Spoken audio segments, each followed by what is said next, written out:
the first main topic that we're going to do in this session is about multiple comparisons. And multiple comparisons is a deep and thorny issue affecting most fMRI research, especially fMRI research conducted on the whole brain at the same time. And so we're going to work through it, first figuring out what is the problem of multiple comparisons, and then talking about some approaches to handling it. And we will also go over the recent Ecklund paper. So every once in a while, something happens in fMRI, which is that a problem everyone knew existed becomes a massive controversy when somebody publishes a paper claiming to have shown that most published fMRI research is false. This has happened at least 3 times that I can think of. And usually it's for the best because after that paper comes out, it's harder to publish that particular false form of fMRI data than it was beforehand. So the 3 things that I can think of along these lines are non-independence errors, for which Ed Vool's voodoo correlation paper blew up the world for a while. Motion artifacts, especially in group analyses, for which there was, I actually forget, who was the main author of that paper? Powers? I think that's right. That sounds right to me. Especially. Right, who showed that, NDTI, who showed that estimates of lower connectivity or lower long-distance connectivity in the brains of young people, old people, or people with autism were mostly actually motion artifacts in which young people, old people, and people with autism move more while you're scanning their brain. And so a huge literature on underconnectivity was all motion artifacts. And then the third is a series of papers exposing the multiple comparisons problem, of which there are 2 famous ones.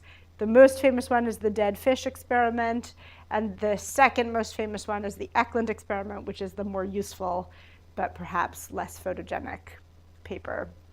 Okay, so we're going to at least talk about multiple comparisons.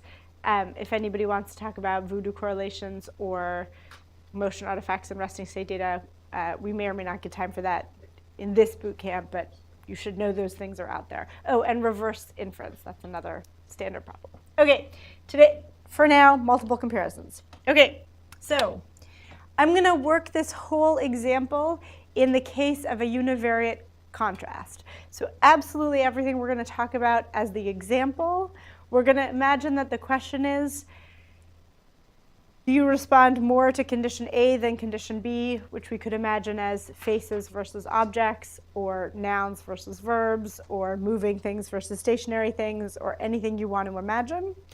Theory of mind versus some control condition, what language versus non-language, hard math, easy math, whatever the thing is that you want to imagine, we're thinking about a univariate contrast, more activity for A than B.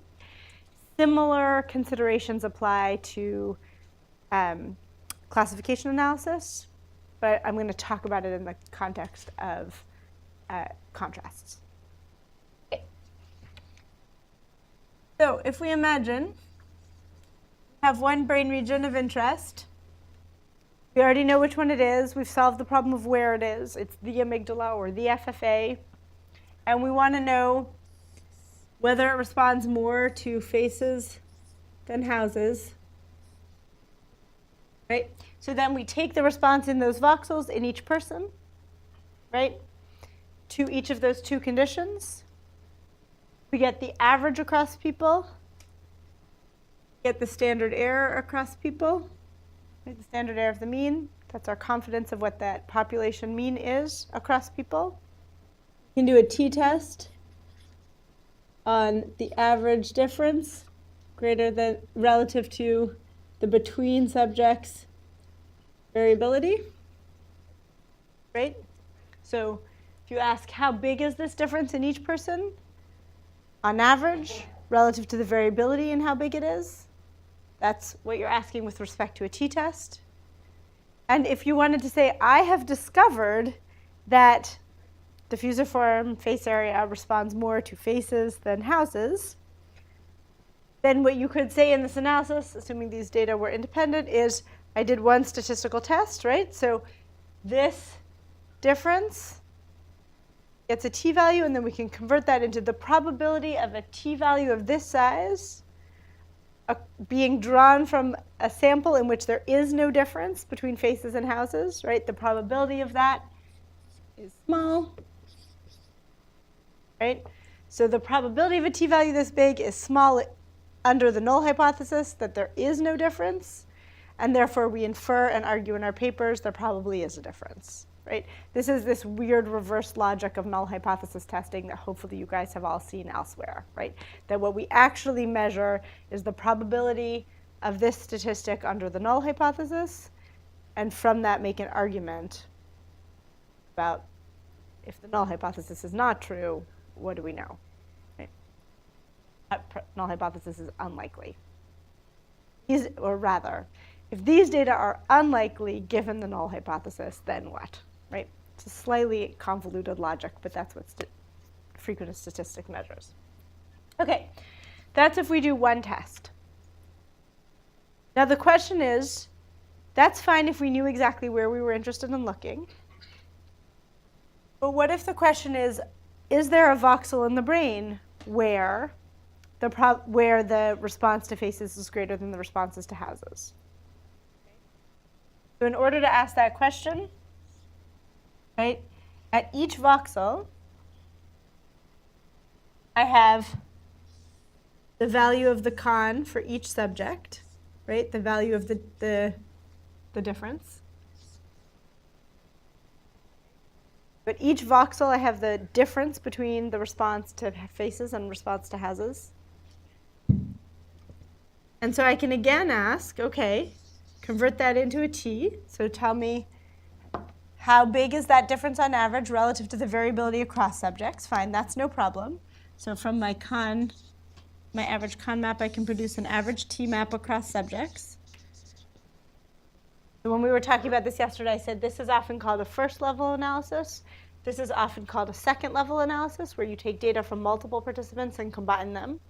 Right? So this is the combined result of, at each voxel, getting the contrast value for faces greater than houses for each of your participants. And you can get the average contrast value, and you can get the average contrast value relative to the variability across people. That's the t map. Right? And so now at each voxel, I can say the size of the difference between faces and houses on average relative to the variability in the size of that effect across people. Right? So far, so good? And again, we could ask, what's the probability of observing a t-value this big if there is no difference in that voxel between faces and houses, right? And we can get the same measurement, right?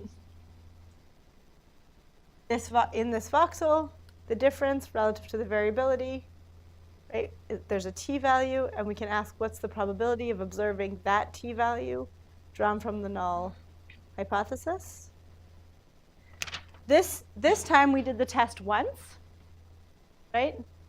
And so we say we will be content to argue that a t-value this large, if it's unlikely under the null hypothesis, that is, if this is smaller than 0.5, if the probability of getting something this big under the null hypothesis is smaller than 0.5, then it is of scientific interest, right? That is a convention, a very broad convention, that if the chances of seeing an effect this big under the null hypothesis are less than 1 in 20, then we think, okay, it's something worth talking about. If the chances of observing an effect this big under the null hypothesis are greater than 1 in 20, then we think the null hypothesis is still too plausible for us to reject it, right? So this threshold for how unlikely do the data have to be under the null hypothesis for us to think we found something worth talking about, that threshold is often in science 1 in 20, right? 5 chance of happening under the null hypothesis. Okay. But in this case, we did it once. In the second level analysis, we did it in every voxel, right? So if we did it in 20,000 voxels, okay, then the probability that we would see a t-value of a given size in at least one voxel, assuming that in no voxels assuming the null hypothesis is true of all the voxels, right? So every time we drew a voxel, it came from a voxel where truly there is no difference between faces and houses, right? The probability we think we see a voxel with a difference if there is actually no real difference is the probability. So you say, okay, so alpha is our tolerance of a false positive, the probability of seeing an effect even if there is no real difference, right? So the probability of seeing a t-value this big, even if there's no actual, the probability that there's of seeing an effect this big, even if the two distributions are the same. Okay, so that's the probability of a false positive. 1 minus that is the probability for each voxel that it's not a false positive, right? So that's true for each voxel, right? Then we multiply that probability for each time we do another test, right? So that's true for this voxel, and then the probability of the next voxel is not a false positive, and the probability of the next voxel is not a false positive, and the probability that the next voxel is not a false positive.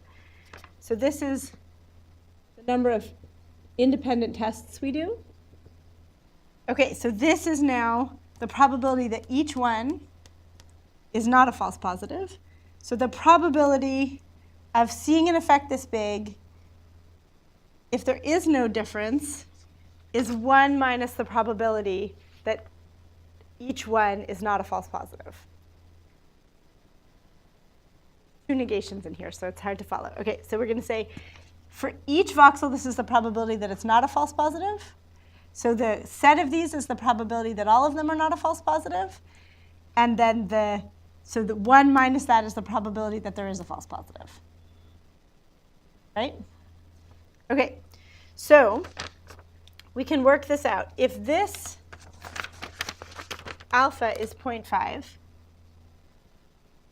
if we say for each voxel we set a probability that is not a false positive of 0.5, then if you do 20 tests, the probability that you will observe at least one false positive is 0.64. So that is 0.95 to the 20 is the probability that each one is not a false positive. Subtract that from 1, and you get there's a 64% chance that if you do a test separately 20 times, where each time it's a null hypothesis, you will draw one that looks like it's not a false positive 64% of the time. 1 out of those 20 will meet that criterion. Does that make sense?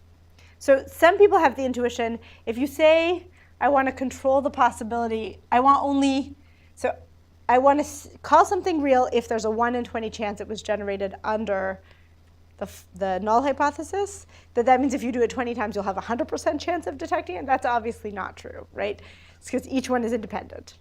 So the probability that at least one of those 20 tests will have a t-value that big, that is big enough to fit this criterion, if you do it 20 times independently, is a 64% chance. Okay?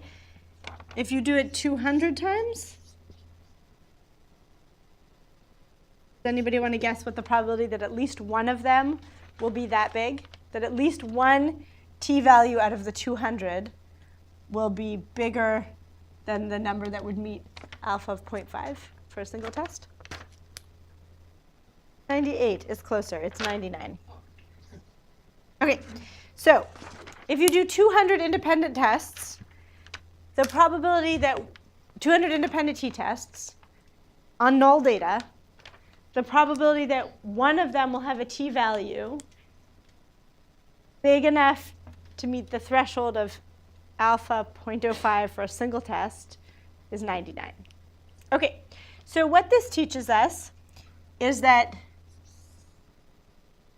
should not use 0.05 for fMRI data.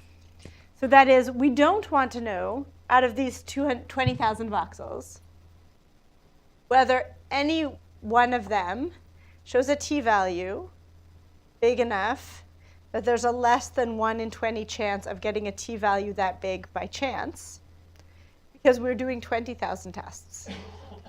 And so if our alpha value was 0.05, we would surely see many, many, many voxels passing that threshold, even if there was no true difference in any voxel. So that is the problem, that if we treat each voxel as an independent test of the same hypothesis, and then we do 20,000 tests of the same hypothesis, then we should not set as our criterion for evidence to reject the null hypothesis in any given voxel the criterion that the probability of seeing it under the null hypothesis is less than 1 in 20, because then we will get tons of false positives. OK, so then the question is, what is the solution? And we're going to go through many different ways of thinking about what the right solution is. As a terminology and also a slight detour, although it's kind of important, this kind of mistake is called Familywize error. And that is because this is the family tests. And one whole interesting swamp in the questions about multiple comparisons is, when are a set of tests a family? I just walked you through this example where I said, if our question is, does any voxel show a higher response to faces than scenes, then that is a family of tests. And if we ask that question 20,000 times, we have a pretty good chance that at least one of them will appear to have a big effect just by chance. And so we need to control our alpha value correspondingly. Okay. But it's not just the fact that you did 20,000 tests that caused the problem. It's that they were a family of tests. So at the opposite extreme, if 20,000 t-tests are being done today, each one in a different lab in a different place in the world, obviously you are not responsible for changing your alpha value on your test just because other people somewhere else are also doing a t-test at the same time, right? Do you get this intuition? Not every set of 20,000 t-tests affects your confidence in each one. And the fact that they are being done at the same time is not the reason why they affect your confidence. Is this intuition clear to everybody? So if you did 20,000 different experiments on different hypotheses with different data, and then you happen to do all your statistics on the same day, the fact that you did 20,000 t-tests is not the reason to correct for multiple comparisons. There's something about the relationship between them that makes them affect your confidence in each other. And that relationship is called them being a family. They're independent tests of the same hypothesis. That's what a family is. Another way of thinking about this is that they are interchangeable with respect to your conclusions. So you can think about this in the context of medical interventions. If you're asking, does this drug improve heart disease? And you measure heart function in 3 different ways, then you've done 3 tests, right? And so if you're going to conclude, yes, this drug improves heart disease because one of those tests showed an improvement, you have to control for the fact that you did 3 of them, right? Because those were 3 different ways. And if the answer had been yes on any one of them, you would have concluded yes. So they're interchangeable tests of the same hypothesis. But if you were to ask, does this drug improve heart disease, and does it have a side effect? Now those are not the same question. And so you don't change your threshold for detecting an improvement in heart function by whether or not it also caused side effects. Those are 2 different questions, and they're not interchangeable. The answer could be yes to both, or no to both, or yes to one and no to the other. And finding out that, yes, it causes side effects does not undermine your confidence that it also improves heart disease. And so that's the key thing to remember, is that some tests are interchangeable answers to the same question. So having said this, this sounds fuzzy because it is fuzzy. And if you try to push statisticians on, is there a formal definition of a family? There is no formal definition. It's up to you to decide whether things are interchangeable or not. And so that, right, because the question of whether the second measure is another measure of heart function improvement or is a measure of a side effect is frankly in the eye of the beholder, right?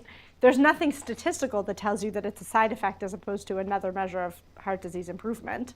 You decided that, ideally in advance, right? Not after you saw the data. And so actually this place is a place where pre-registration really helps, is to clarify for a given question which ways of answering it are interchangeable answers to the same question and which ones are not. And it's not always 100% obvious in advance. So it seems like in some cases it is obvious. When you're asking, does any voxel show this effect?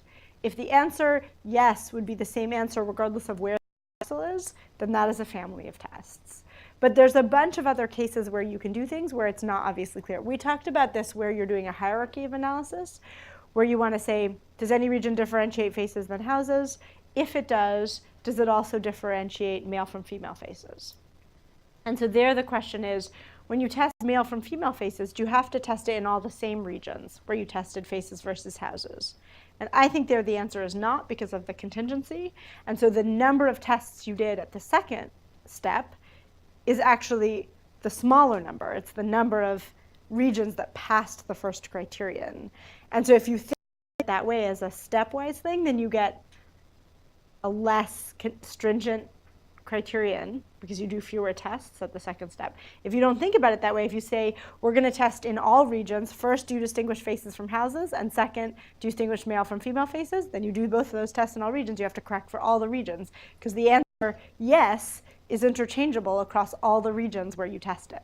And of course, there could be a region that distinguishes male from female faces without distinguishing faces from houses. So that's not crazy incoherent. So it's in the eye of the researcher which way you design your test. And the critical thing is not to decide afterwards, right? Not to look at your data afterwards and be like, wow, the difference between male and female faces is kind of small. It no longer passes multiple comparison if I correct for all the regions. But what if I drop the regions where there wasn't a face versus house difference? Now it looks like, right? So this is where, because the number of comparisons you're doing, interchangeable tests of the same hypothesis, is sort of in the eye of the beholder, there's an experimental degree of freedom you have to be careful about. This is a totally interesting case, and I have come up against it, and it comes up in all kinds of intervention contexts. So the case where I saw this come up is friends at JPAL, I think JPAL, anyway, in the economics department, were testing the effect on health outcomes of health insurance. So Oregon randomly assigned health insurance to 50,000 people for a few years. Court ordered to do so, actually. This is a funny story, just a brief diversion. Oregon had money to give free health insurance. They were giving everybody kind of basic coverage. Somebody sued to say, I deserve better than basic coverage. And Oregon said, well, we only have so much money. Our alternative is either give everybody basic coverage or some people excellent coverage and other people not. And the court ordered them to give some people gold coverage and other people no coverage.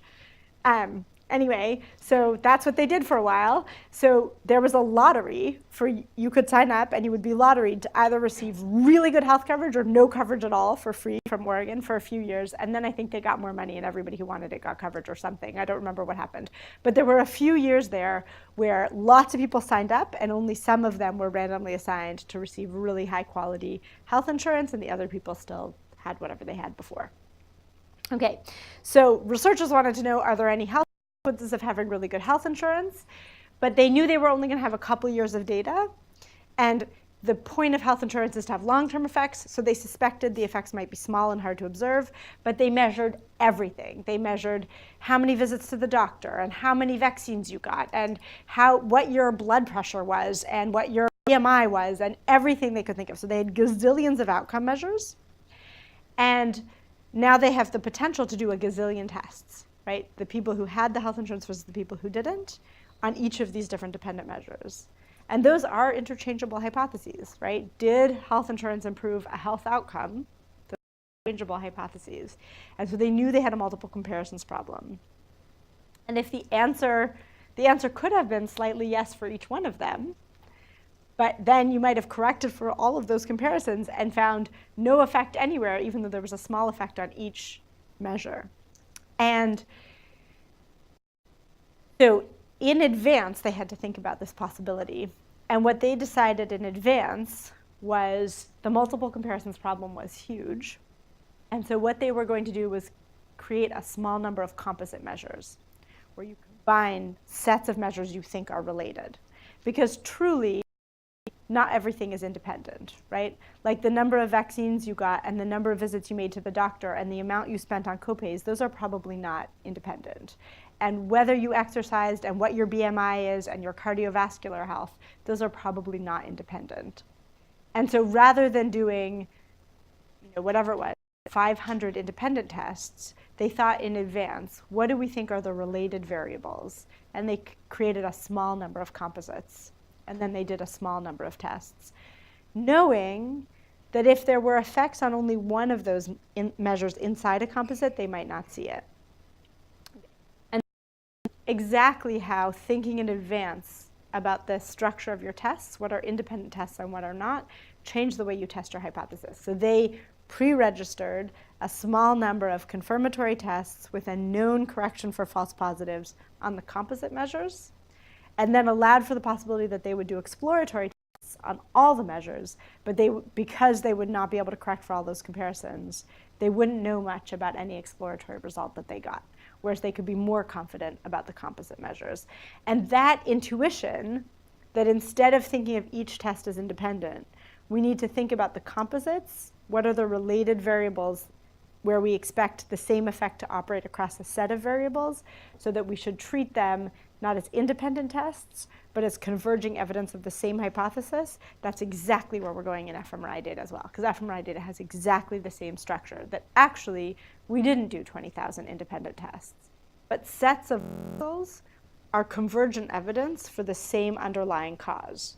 And so one of the first things we're going to talk about is how to figure out how many underlying causes there are, because the answer is not 20,000. But so far what I'm trying to do is only set up the problem, and then I'm going to talk about the solutions. I have not begun to talk about the solutions, in case that wasn't obvious. So far, what I'm trying to articulate to you is that there is a problem. If you believe me that there is a problem, I'm going to talk to you about the classes of solutions. And so the first solution is pretend it's not a problem, and I strongly recommend against that one. Okay? So then the next set of solutions we're going to talk about are Bonferroni corrections, in which we treat every voxel as independent, and then parametric approaches, where we try to make guesses about the number and shape of underlying causes, and then non-parametric approaches, where we try to use the data to infer something about the size and shape and structure of the underlying causes based on the data. So that's what we're about to do. We're going to do, so pretend it's not a problem, Bonferroni correct, parametric solutions, non-parametric solution. That's what we're about to do. But before we do any of those things, I just want you to get over pretending it's not a problem. Sometimes you realize after the fact that your 3 tests were not independent tests, right? That you expected them to be converging evidence of the same hypothesis, right? So it wasn't like they were interchangeable, like any one of them was equally good. What you were asking was the same question in 3 ways where you expected it to be converging. Now, if instead of realizing that afterwards, you realize it before, you can plan for that possibility in various ways. One is making a composite. The other one is, as Stefano says, setting your hypothesis that there will be an effect on all 3 of them, which the probability of that by chance is much lower. And so if you set that as your hypothesis, actually you can find evidence for that even more easily. But if you do it after the fact, you have the problem that Stefano was talking about the combinatorial possibilities that could have led to it. So one of the interesting things that this makes us realize, and this is the more general thing I was trying to say, is that not all pairs of tests are interchangeable tests of the same hypothesis, such that the answer yes to either one of them is the same and equally good as the answer yes to both, right? Sometimes the answer yes to both is much more informative, and if we know about that in advance, there's lots of ways to plan for it, change the way we analyze our data. But if you don't plan for it, you can get into this seemingly weird situation where the answer was yes to 3 tests, which were 3 tests of your same hypothesis, but the evidence in each case was relatively weak, and you planned to correct for multiple comparisons because you planned to accept the evidence on each one independently, and then you can seem to find no evidence based on the way you plan to analyze your data, when a different plan for the same data might have led you to conclude that you had converging evidence from all 3 tests. So I think that was the intuition that you were thinking, is that that's true, and it reveals part of the benefit of planning how you're going to analyze the data and thinking in advance about this question. Are these interchangeable tests of the same hypothesis? If they are converging tests of one hypothesis, you should treat them differently, not as interchangeable, but as converging. And that's one way to treat the relationship between the 3 tests.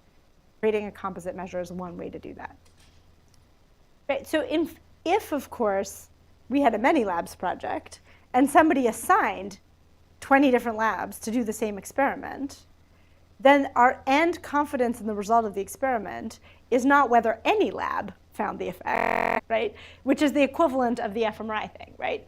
We're not asking, was there a positive result in any one of the 20 labs? We want to know something about the aggregate result or the relative result or something across the set of labs. So if what we found was 20 labs did this experiment, one of them found p less than 0.05 probability of the null hypothesis, we would not conclude, yes, that effect is true in that lab, right? Which is the equivalent of what we would do is if we did this T-map and we found that one voxel had p less than 0.05 under the null hypothesis and concluded that the effect is true in... Do you see what I mean? That's the analogy, because those are interchangeable tests. And that is a mistaken inference people make in many labs contexts, right? Is if 20 labs did the same experiment and one lab found it, that the effect is true in that lab. That's the false inference. The problem we have is the family-wise error problem. What I would first like is everybody to believe that there is a problem. That is, establishing that there is a problem is the contribution of the dead fish experiment. The dead fish experiment goes like this. Some researchers put a dead fish in an MRI machine. They showed the dead fish, I think, movies of social stimuli or something. Seeing as how it was fish, that probably doesn't matter. And then they analyzed the fMRI data as you would analyze fMRI data, looking for voxels with greater signal in response to social than non-social movies. Seeing as a dead fish, we assume those are false positives. And then they did nothing to correct for false positives and showed that if you do nothing, you can find a voxel in a dead fish that responds more during social movies than non-social movies, p less than 0.05. And they hoped you would not conclude that in that voxel, there really is more neural activity in response to the social movies in the dead fish. I think it's fairly clear this was a study. It succeeded. It's probably like one of the most famous fMRI experiments ever. That drives me a little nuts, but whatever. That's how I felt about it. I was like, yes, of all the problems with fMRI analysis, that is the one everybody already knows about. Can we please work on the other ones? But it turns out that in the broader world, you and I are in the minority because lots of people loved it. Maybe because it makes fMRI researchers fools. I mean, I actually think, so this was pretending there is literally no multiple comparisons problem, and I don't think anyone was pretending there's no multiple comparisons problem. The deeper controversy is that people had adopted ritualistic solutions to the problem, which were kind of like sacrificing a chicken and about as effective, and that is what was revealed by the Ecklund paper, is that the rituals that people had adopted to solve the problem were not effective. But those rituals had surface validity, right? Whereas the dead fish thing was exposing that there is any problem at all, and I actually don't think that was a controversy. I think everybody knew there was a controversy, but they pretended that their ritualistic solutions were effective, and that is also false. That's where we're headed. Okay. So, assuming I have convinced you that there is a problem, what should you do? So we've already foreshadowed some of the options and some of the problems associated with those options. One option is to assume that each voxel is an independent test of the same hypothesis. So to treat, on the example of the 3 effects in the heart, right? It pumps better, there's more oxygen, it, I don't know, doesn't have arrhythmia, whatever you measure in hearts. We would say if we're taking 3 tests and they are 3 independent tests, each one is an independent thing a heart does, and you could affect it without affecting the others, so that's 3 tests, then we might correct for the number of tests with correcting each test independently. And the simple way to do that is to say that I'm going to say the null hypothesis is unlikely. So my new threshold for rejecting the null hypothesis is my old threshold divided by the number of tests that I did. Okay? So if you did 3 tests, your new threshold is you get to say that's unlikely under the null hypothesis if any one of them is unlikely that p is less than 0.05 divided by 3, which is like, right, so 0.016. So if any one of the tests creates an effect that's big relative to the noise such that it's unlikely under the null hypothesis, the p-value is less than 0.016, then we say that is a significant effect of this drug on that dependent variable. Okay, so when we're doing truly independent tests of the same hypothesis, that's the right approach. That's called Bonferroni correction. And I hope it's apparent that when k is 20,000, this number becomes very, very, very small. Yes? Okay. And so effects have to be huge to pass that criterion. There was a time when some people did test that way. It always raised the concern of false negatives. That is, people always felt like, gee, that seems really conservative. I think in the beginning people had that intuition without being able to really articulate what was behind that intuition, except that sort of feeling like, gee, that seems conservative. People said things like, but nothing passes that criterion, right? Which I think is another way of saying, that feels really conservative to me, right? And another thing was, as our spatial resolution improved, the problem got worse, right?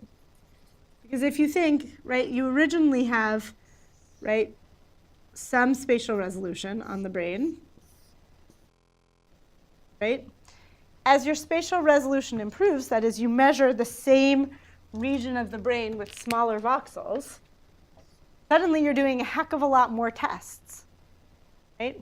As your coverage improves and your spatial resolution improves, you're doing a lot more tests. Even if your coverage doesn't change, even if you're still covering the whole brain, if your voxels get smaller, you're doing a ton more tests than you were before. If you upsample your data into normalized space, you're doing a ton more tests than you were before.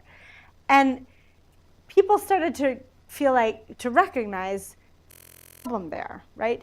The brain, we shouldn't be accountable for doing more tests of the same function in the brain as we improve our spatial resolution on measuring it.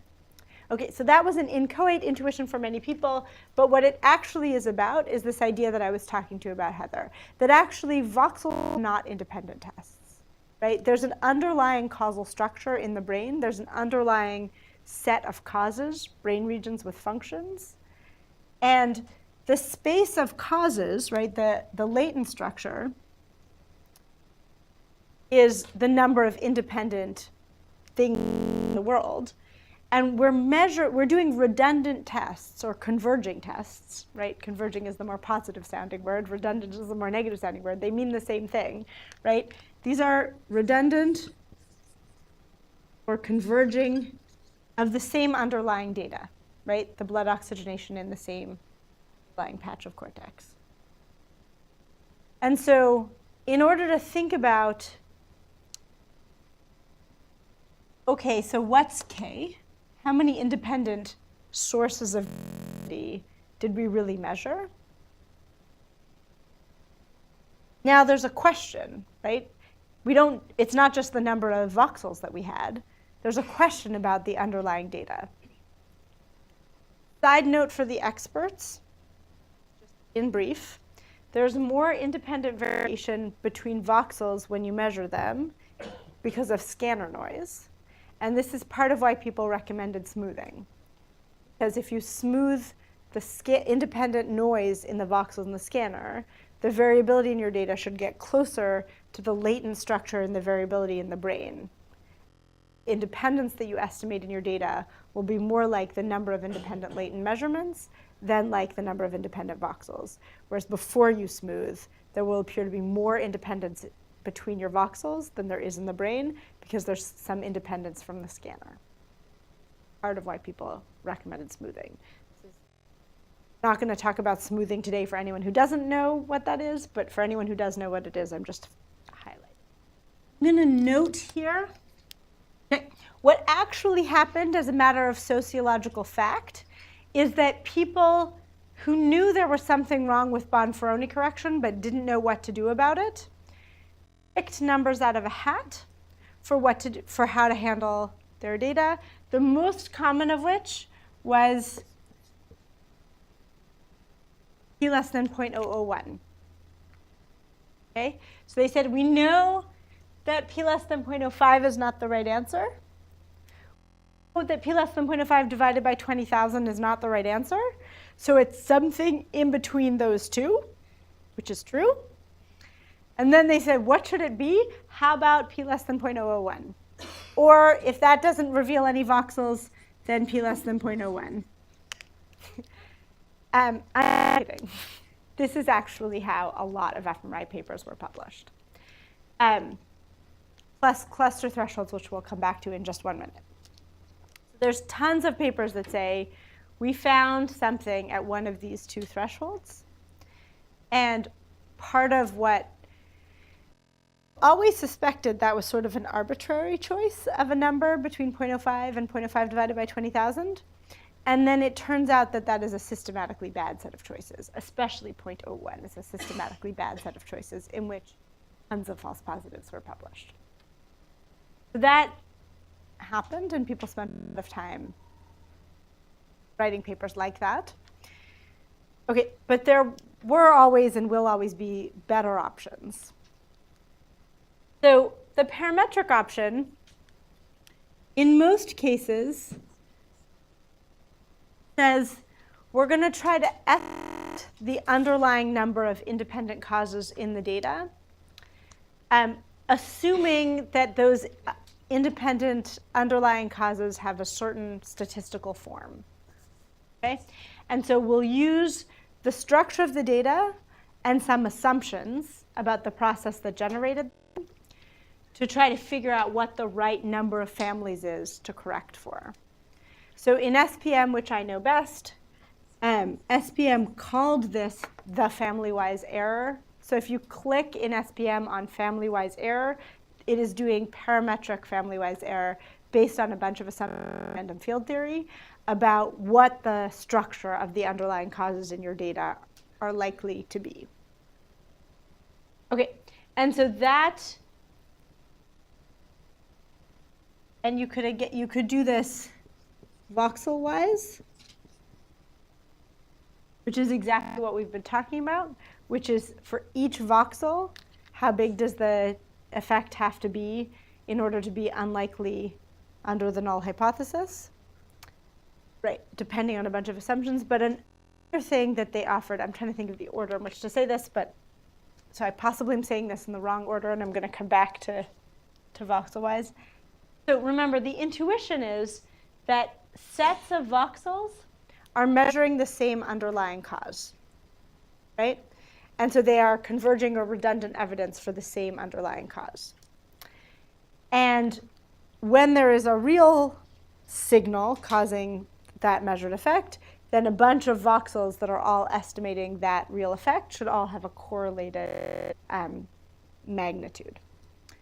Okay, so the way that SPM and many of the software packages said you should detect that is to look not only for the size of the effect in any given voxel, but for the number of neighboring voxels that showed that effect, right? And again, because of assumptions about the correlation, the spatial correlation in effects, right? So how much an effect in one place should be measured by the voxels that are nearby it. Said we can figure out what size of a cluster is evidence that there's a real cause underneath causing that effect, right? So again, one way to think about this is if you had an effect in only one voxel, it's more likely that that's scanner noise than a real blood oxygen signal in the brain, right? Because blood oxygen signals in the brain don't stop at the boundaries of voxels. And so again, here the intuition is you can use the structure of the correlation across space between multiple contiguous voxels to decide that a group of voxels, all of which pass some threshold, that is unlikely by chance. And so when you do this cluster-wise, this meant you should pay attention to features of your observed data. One is what's called now a cluster defining threshold. So that is how big is the effect in each voxel in the cluster, but also the number of contiguous voxels passing that threshold. So actually, the ritualistic approach often also used an intuition like that for the same reasons, that said that more than one voxel showing the same effect is more likely to happen when the effect is real. And so very often, there was something like a cluster size threshold of 10. Okay, so they said, if 10 or more voxels have 10 or more contiguous voxels all show a t-value, each one of which passes the criterion of being less than 1% likely under the null hypothesis, then that cluster is showing evidence as being where there's a larger response to faces than houses. So you could do it with these ritualistic numbers, or you could implement the version of this math that was offered to you by whatever software package you used, right? And so this was literally just numbers picked out of a hat by Ritual, but this was a proposed mathematical solution based on computations from random field theory of the independent structure of your data. And I am not sure how much to go into it. The reason I'm not sure how much to go into it is that it's all wrong. It didn't have to be wrong. It just is wrong. And it's because the assumptions that went into the math, those assumptions are wrong. The assumptions about how much stationarity of the spatial autocorrelation for those who care. The assumptions underlying the parameters that were fit turn out to be wrong. How do we know that? So that's the importance of the Ecklund paper. This is last year, right? 2016, am I right? How did they figure out that this is wrong? There were a priori arguments for a long time that it might be wrong. Lots of people thought, wow, there were a whole bunch of assumptions that went into fitting those parameters. How do you know whether those are the right assumptions to make or not? But that's not a very good argument, right? And in fact, it was an argument we know for a long time, especially, I shouldn't say this on video, by Carl Friston. Okay, so there was a very long time in which some people said, are you sure those are the right assumptions? And Carl Friston said, yes. Right? So Tom Nichols and Ecklund and others, what they did is test what happens if you apply this analysis strategy to data you know are null. How do they know they're null? They took data collected at rest, and they made up an experimental design.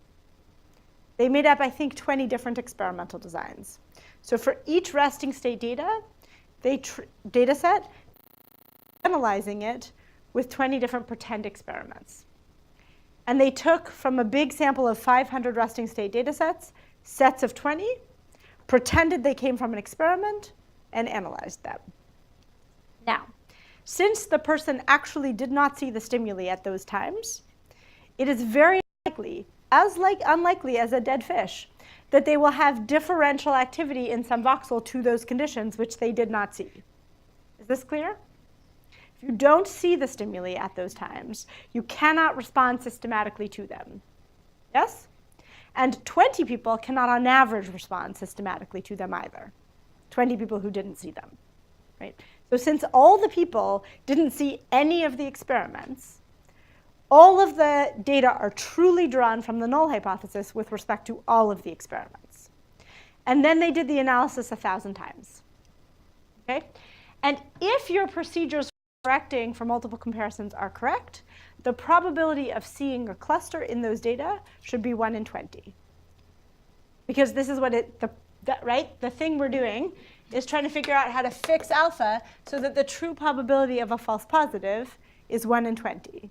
And so if whatever we did, if this or this or this, if any of those procedures were appropriate procedures for correcting for multiple comparisons to set our false positive rate to 1 in 20, then in the 1,000 false experiments they did, they should see a cluster of activation 1 in 20 times.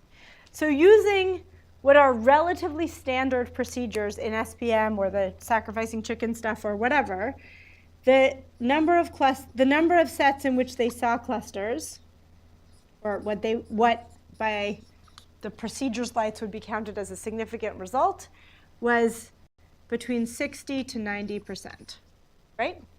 Did I get that right? I'll look it up. It's big enough that you don't have to exaggerate it. 60 to 90% for this one. And 40 to 60% for some of the others. They then made extremely histrionic claims, like 60 to 90% of fMRI papers are false, which doesn't follow, though may also be true, but potentially for somewhat independent reasons, since not all fMRI experiments base their conclusions on whole brain group results for this, among other reasons, and on parametric analysis for this, among other reasons. Which kind of makes me not want to teach you the parametric methods. I kind of just want to teach you the non-parametric methods because those work.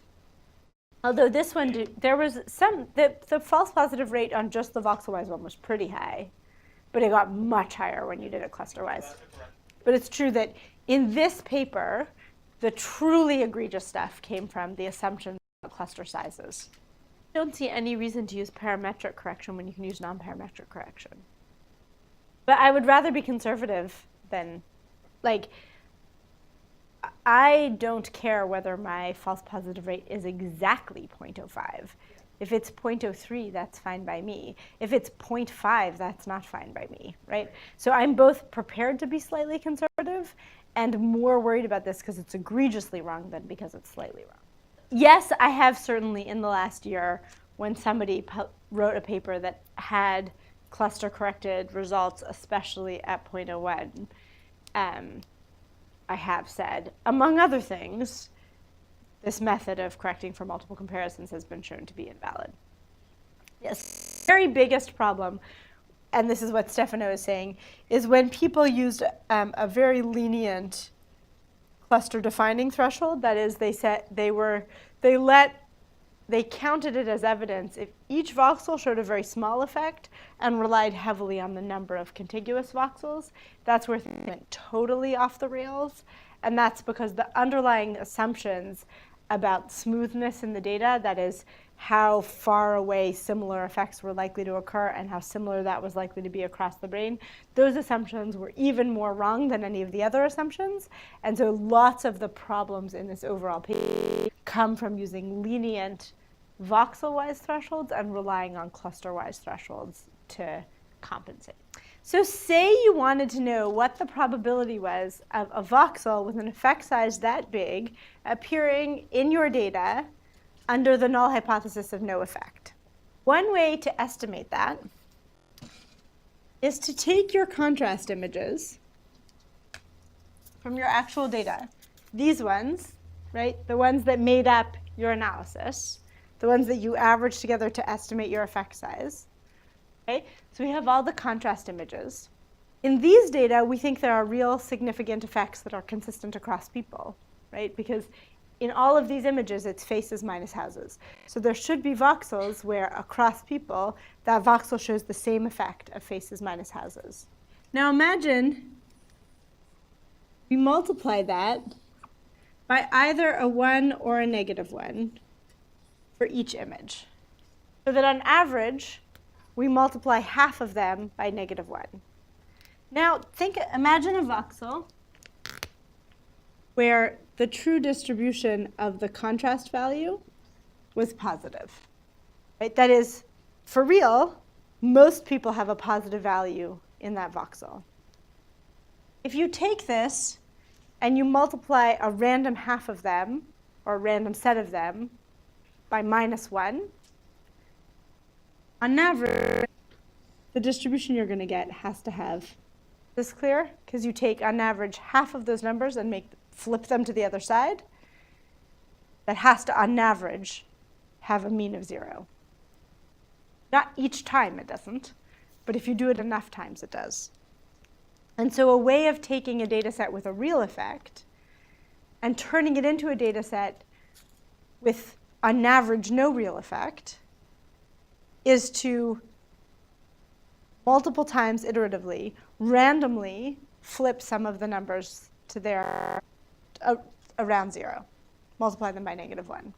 But there's no smoothing because it's voxel-wise. They were looking at this. Right? So you take an entire contrast image and multiply the whole image, either by 1, in which case it's identical, or negative 1, in which case all you've done is flip the signs. And then for each voxel, if a voxel had no effect originally, then multiplying it by negative 1 on average has no consequence. Right? Any voxel with a true 0 mean effect still has a 0 mean effect multiplied by negative 1. Whereas a voxel that had a real effect, on average, goes to a 0 effect. And so that means that now all voxels on average have a 0 effect, both the ones that did before and the ones that didn't before. So this procedure, on average, produces a null data set.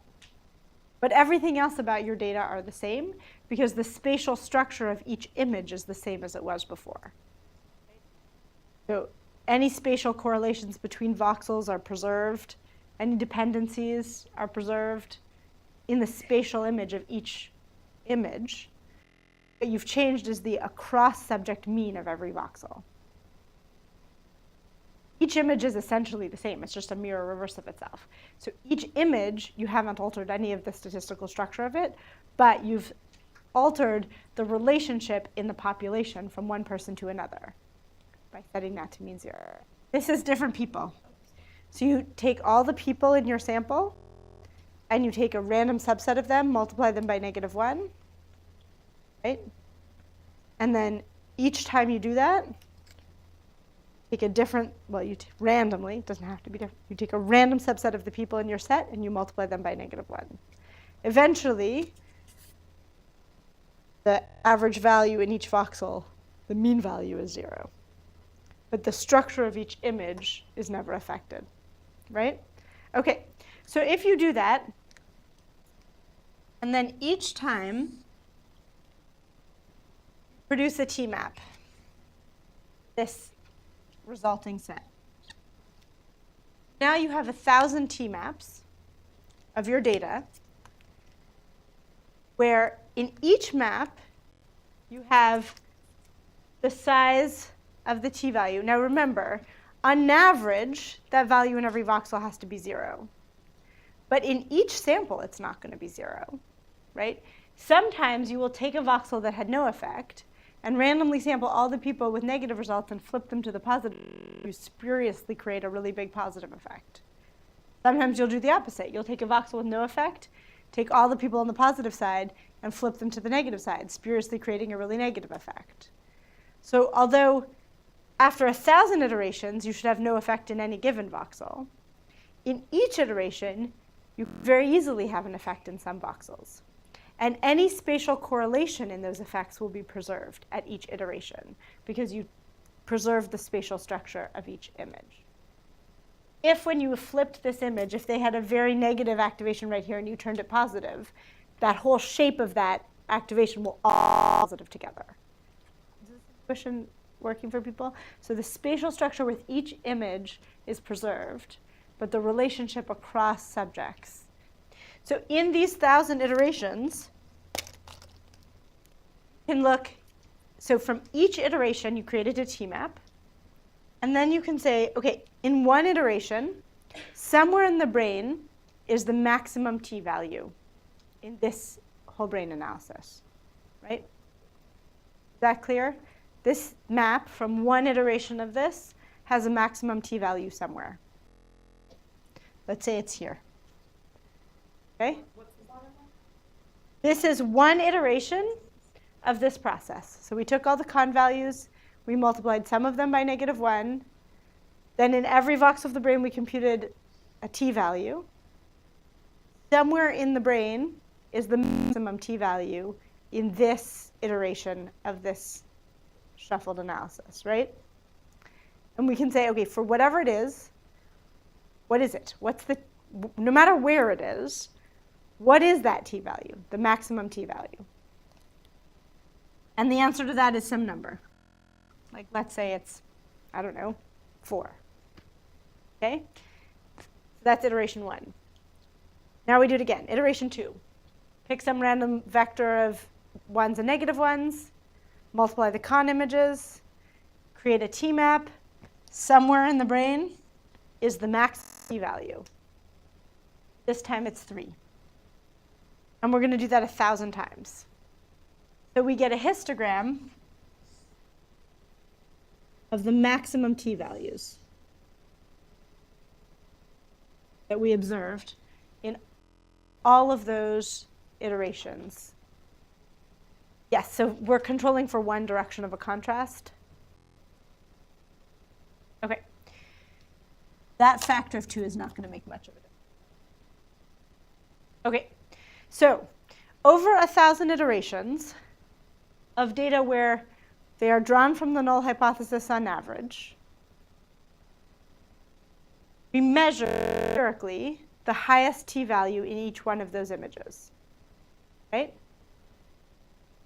So there is some actual number such that only 5% of images had any voxel that passed that number. 50 versions of the iteration had at least one voxel with a T-value higher than this number, and 950 iterations of this procedure had 0 voxels that passed this number, right? Is that clear what I mean by that? OK, so this is an empirical threshold for voxel-wise. It is the probability that anywhere in the brain, one voxel shows up with a T-value higher than this in a sample drawn from on average null data. Right? This is actually the probability of any voxel having a T-value higher than this under the null assumption that there's no average difference between these voxels. So that threshold is a literal less than 0.05 threshold per voxel. And if you apply this to your original data, then any passing that threshold is literally any voxel is likely to occur under the null hypothesis less than 1 in 20 times. There is a version of this that it ostracizes, which I can talk about in 1 second. And you are right that especially depending on how you smoothed your data, an effect in a single voxel is more likely to be caused by noise than real, and in any case is unpublishable. No matter what, you can't publish a result that says there was a voxel in the brain that preferred faces to houses. So you were right that if you did all of this and you got a voxel, you're stuck. That didn't work. And there's lots of other things you could do, but one thing is conclude you don't have any evidence for it between your conditions anywhere in the brain. I certainly would not try to publish a paper in which you said there was a voxel that had this effect. But if you want to include a cluster-wise threshold as well as a voxel-wise threshold, there are ways of doing that and of balancing them while still controlling non-parametrically rather than parametrically for the probability of false positives. And it's true that this is the probability of a voxel, any voxel anywhere in the brain, but sometimes that's not the hypothesis we were testing. And so if that's not the hypothesis you were testing, then you shouldn't have done it this way. This implements the question, what is the probability of a voxel appearing in this analysis by chance? And so this is the question, when Heather was saying earlier, what if that's not the question we were asking, right? Then don't test it this way. And so one of the things that functional regions of interest lets you do and other strategies lets you aggregate voxels in advance so that small effects in a set of voxels are treated as converging evidence for the same hypothesis. And just like in the healthcare example, aggregate your voxels in advance, then you have a smaller number of tests that you're doing. And if the effect is present, small but present across all those different measures of it, that composite measure, a functional ROI, can be much more sensitive than a voxel-wise test, right? So that is actually why a couple of times I've said functional ROIs solve two problems. One of them is studying the same brain region across people. The other one is a different way of solving the multiple comparisons problem, right? It's a way of, instead of testing your hypothesis per voxel, saying in advance, I'm going to treat a set of voxels as one component of my hypothesis, which I will test once. And because you're only going to test it once, you can be a lot more sensitive.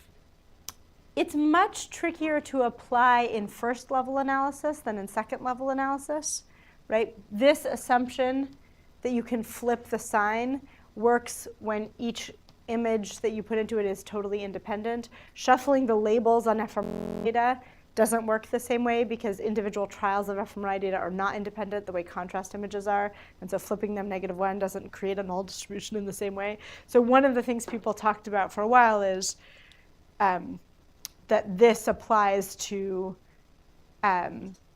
between subjects analysis, second-level analysis. It's not as easy to apply to first-level analyses. But I think that's fine, right? Very, very, very few people make statistical claims based on first-level analyses. Almost every fMRI paper that makes a statistical claim on a map makes it on second-level analyses. And so that consideration is weird. Any reason why it would be different for interactions. Interactions have their own problems, right? That is, you can get significant interaction results for nothing like the reason you thought. But I don't see any reason why the logic of a parametric analysis action than for a contrast. But certainly for a simple contrast, this is how it goes. And the logic is straightforward, although it's conservative because it's asking the question, what is the probability of a voxel occurring by chance? Yes, but so will your false positives, which is actually what the Ecklund paper found, is that the probability of false positives are higher in some brain regions than others. They're particularly high in the posterior cingulate, where lots of people publish results. So that is a scientific practice question. And what I do has changed over the years as I became more sensitive to the scale of the problem. So what I do now, if I find myself in the situation where I thought I knew what I was going to do with some data, but that didn't work, so then I tried a bunch of other stuff, and eventually one of them seemed to lead to an effect that I thought was interesting. But now I know there were a ton of experimental degrees of freedom that got me there. Then I do two things, really both of them, but sometimes one or the other. and it depends on the data. Sometimes I publish a paper saying that these results are exploratory, and sometimes I put a note in the supplementary material, we analyze these data this other way first. So that is the transparency version of the solution. So we have a paper submitted right now that has that problem. It's data from 150 children, so it's not going to be quick and easy to replicate. And so we had a plan for how to analyze it. It didn't work. We have a bunch of new things we did, but they were exploratory analyses, and we nosed our way to them, half blind, eyes tied back, et cetera.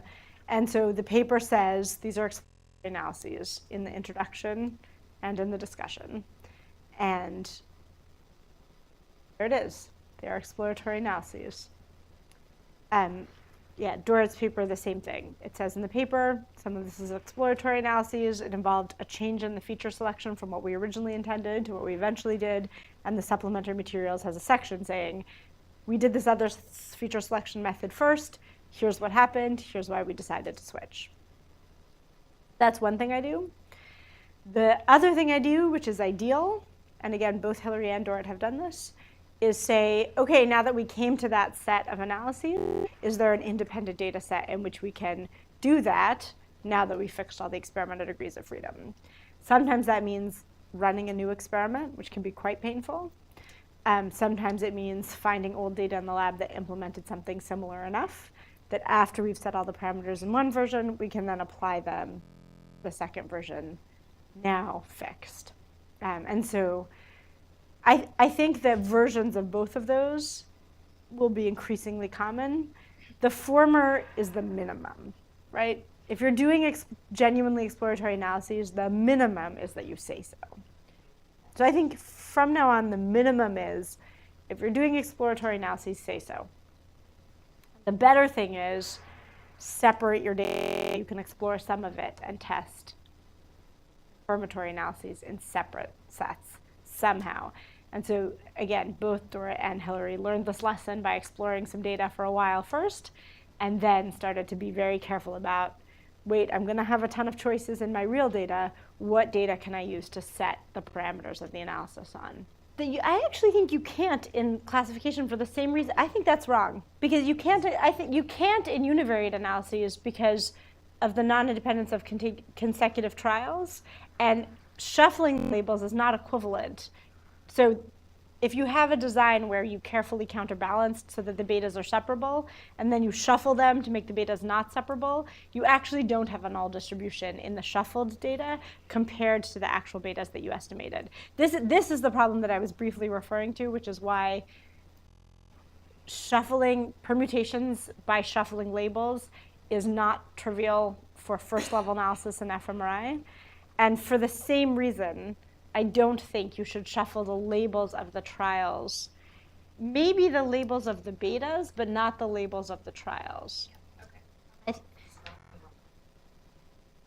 Right, that's what the labels of the betas would be. Oh. But I think that's a different question. So asking what the null probability of classification is per subject is like a different question than asking what the probability of a cluster across the group, and that's what this is designed to do. This is designed to ask the structure of null results in the group analysis. Well, what about in your group? And I feel like multiplying by -1 or flipping around 50% is not right, because the null is not, well, maybe it is. Maybe the null is 50%, and so you can flip it around 50% to get a null distribution of 50%. But I don't know. Let me think about what I think is the right way to control, to non-parametrically control the probability of false positives in a group analysis for Searchlight's classifications, because I haven't thought about that yet. I think that's an interesting question. One simple answer, by the way, is that you don't get into this problem if you don't ask the question, are there any voxels in the brain that have a bigger effect for A than B, right? If you start out knowing what brain regions you're interested in, then you start out with a much smaller number of tests you're doing, and you don't run into this same version of this problem. Yeah. But it's often an underpowered sanity check. Yeah. Because the question is, what is the probability of a voxel, right? That's the original multiple comparisons that we're testing. The thing that we're testing is the probability of an effect in a voxel. That was the family of voxels. And so the thing that you take from the thing that you're trying to estimate is the probability of a voxel from the family of voxels having an effect bigger than something. So that this is the way to correct for that family of tests. If what you wanted to know was, in this voxel, if you already knew which voxel, you wouldn't have had the Familywize error problem, right? So you're not asking, what is the probability of an effect in this voxel? If you're asking that question, you already know which voxel, you don't have a family problem.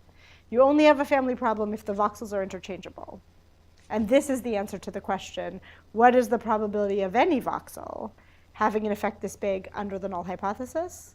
And that was the question. What is the probability of any voxel having an effect this big under the null hypothesis, right?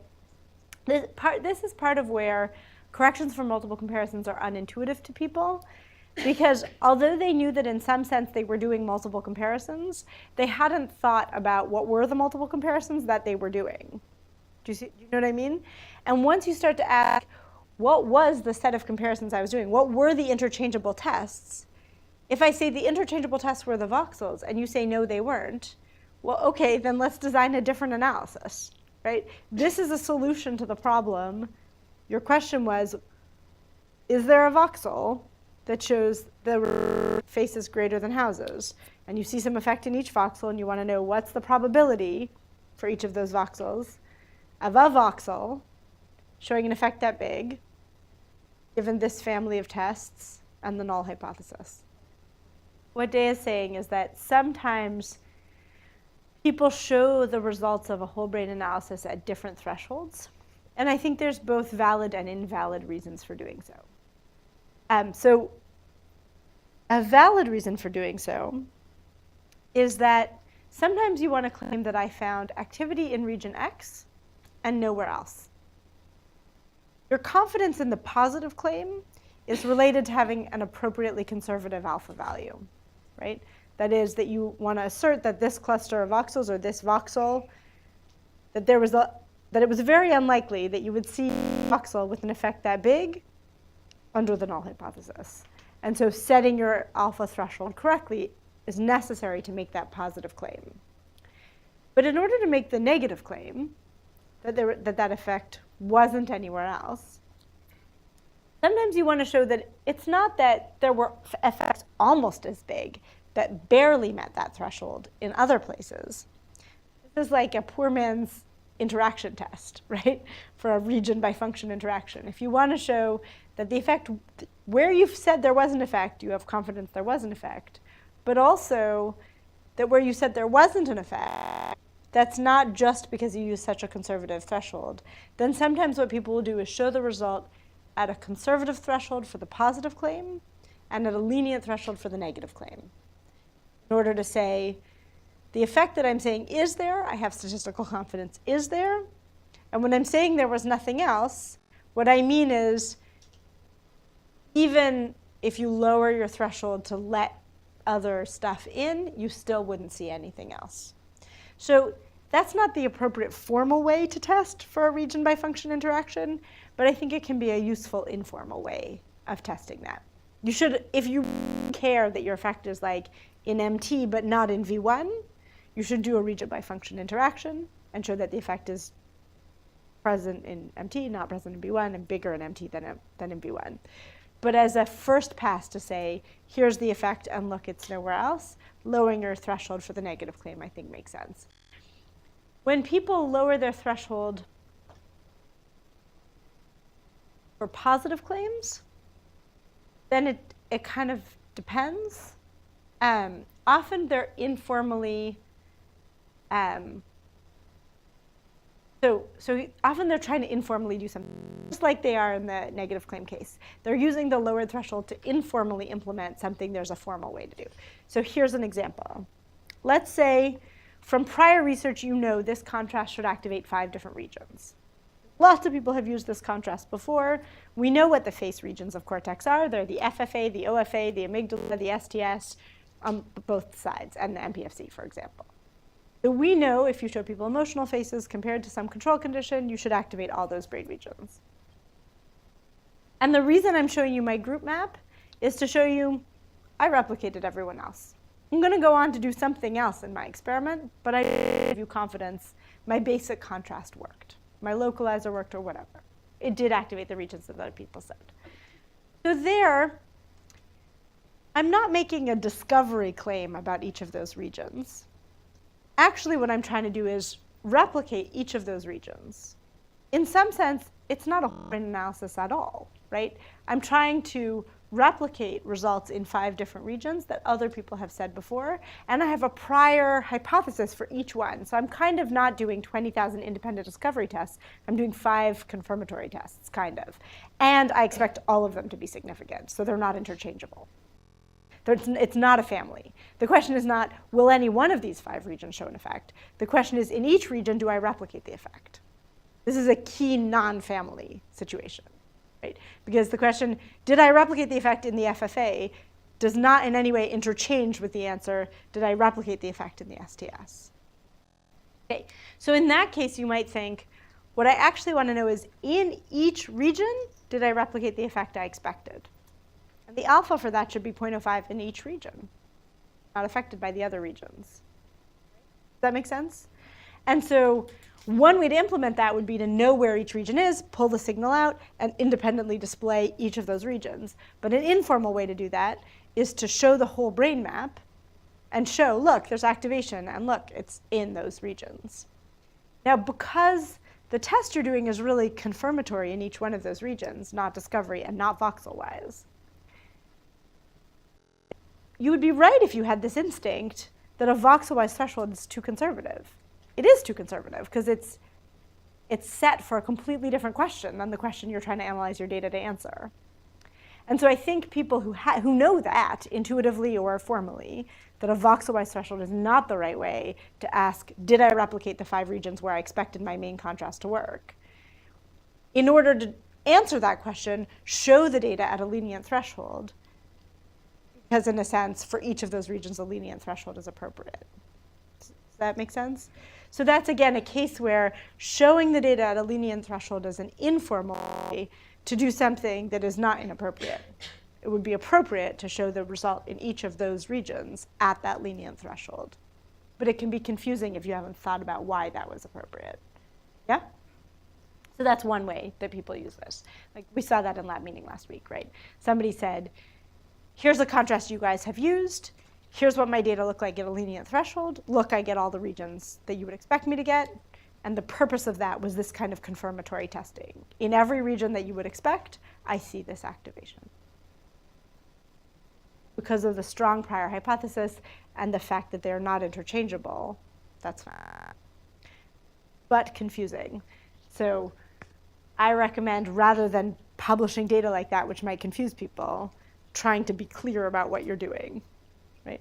So people tried to do stuff. This is another sociological phenomenon that I'm going to erase. I'm going to write it and I'm going to erase it because I want no lasting record. There was a while where a common way to implement this was called small volume correction. And small volume correction was a procedure that had this sort of form, right? So it said, the question I am asking is not, are there any voxels in the brain that prefer faces to houses? But did I successfully identify the F? If that's my question, then as I just said, what happens outside of the FFA is not interchangeable with what happens inside the FFA. And say I found a really good activation in the IPS, I wouldn't answer the question, yes, I thought I replicated the FFA, right? So there's a correct intuition that if your question is, did I replicate activation to faces in the fusiform gyrus, then nothing that happens outside of the fusiform gyrus is interchangeable with the fusiform gyrus. And so people said, okay, for the purposes of answering the question, did I find activation in the fusiform gyrus, don't correct for the number of tests you did in the brain. Correct for the number of tests you did in the fusiform gyrus. Then you may find some voxels preferring faces to houses, among the voxels that you've a priori identified as in the fusiform gyrus, corrected for the number of tests you did in the fusiform gyrus. I think it was usually random field theory corrected. Yes, but random field theory is a method for implementing family-wise error. That's right. So it was Bonferroni is another method for implementing family-wise error correction. All of these are methods for implementing family-wise error correction. FDR is not, but we're not talking about that. This, you would then say these voxels show an effect corrected for the number of comparisons I did in the fusiform gyrus. And that let you find effects where you expected them to be with the more. There's nothing wrong with that logically. I just think people abused it. Right? They abused it to pretend that they had strong prior hypotheses when they didn't, and to confuse the difference between effects that they expected and effects that they didn't expect. If you were really careful about this, like if you really only had hypotheses about the fusiform gyrus, then this logic follows, just as I said it did. I think ROI analyses were always more robust, but there's disadvantages to ROI analyses. More robust experiments are more robust. What else? I guess, I don't know. I mean, I guess it's funny now that I think about it. When you put it this way, there's nothing wrong with small volume correction. It makes total sense. I disliked it because I saw I thought abused. But if you truly had a prior hypothesis about where your effect was going to be, this is statistically totally consistent. There's nothing